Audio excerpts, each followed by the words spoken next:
अमरीकी बाहिम्मत शख्स ने एक ट्रक में 50.60 मीटर रैम जंप लगाया। पिछले साल जुलाई में गिनीज वर्ल्ड रिकॉर्ड ने दिखाया कि अमरीकी बाहिम्मत ग्रेग गाडफ्री ने एक ट्रक टैक्सी के जरिए तवील तरीन रैम जंप का अपना रिकॉर्ड तोड़ने की कोशिश की। अब आखिरकार इस कोशिश की तस्दीक के लिए दरकार तमाम शवाहिद मौसूल होने के बाद हम इस बात की तस्दीक कर सकते हैं कि गाडफ्री ने अपनी पिछली कोशिश को 50.60 मीटर 116 फीट छलांग लगाकर बिल्कुल तोड़ दिया। छलांग इसकी 2008 की कोशिश से 35.21 मीटर लंबी थी, जो कि 15.59 मीटर के पहले फासले से 3 गुना ज्यादा है। ये चैलेंज बट मोंटाना अमेरिका में एवल नाइवल डेज इवेंट में एक बहुत बड़े हजूम के सामने हुआ। 46 साल शख्स ने एक बड़े 6 पहियों वाले नीम ट्रक में खतरनाक स्टैंड मुकम्मल किया। ये गाड़ी जो आमतौर पर रोड फीड इंडस्ट्री में बड़े ट्रेलर्स को खींचती है। ट्रक छलांग के बाद ग्रेग के बेटे टिनर गाडफ्री ने तवील तरीन यूटीवी रैम जंप के लिए अपना टाइटल जीतने की कोशिश की। टिनर को 32.53 मीटर की छलांग को शिकस्त देने की जरूरत थी, जो कि बेनी मार्टिनेस यूएसए ने 2014 में हासिल की थी। गिनीज वर्ल्ड रिकॉर्ड अभी तक इस रिकॉर्ड की तस्दीक के लिए मतलूबा शवाहिद भेजने का इंतजार कर रहा है, लेकिन मोटोक्रॉस हरीफ का दावा है कि इसने फासला तकरीबन ऑलमोस्ट दुगना कर दिया। गाडफ्री जूनियर हमेशा अपने हामी स्टैंड माहिर बाप के नक्शे कदम पर चलना चाहता था, लेकिन 2007 में जब वह सिर्फ 18 साल का था, वो एक तबाहकुन मोटरसाइकिल हादसे में था जिसने इसे सीने से नीचे तक मफलूज कर दिया। टिनर के नाकाबिले यकीन यूटीवी रिकॉर्ड की कोशिश सरशार और मुतासिर कुन ऑफ-रोड ने अपनी टांगों को दोबारा इस्तेमाल करना सीखने में बरसों गुजारने के बाद की। डेली मेल ने रिपोर्ट किया है कि टिनर ने कहा, मैं कभी भी एक चैलेंज से पीछे हटने वाला नहीं था और मैं ये छलांग लगाने का इंतजार नहीं कर सकता था। एक नया आलमी रिकॉर्ड कायम करके मैं तमाम लोगों को आवाज देना चाहता हूं जो मफलूज, चाहे जिस्मानी हदूद हो या अंदरूनी खौफ,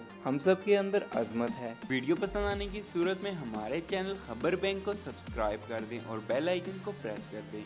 इससे आपको हमारी हर नई आने वाली अपडेट्स की नोटिफिकेशन मिले।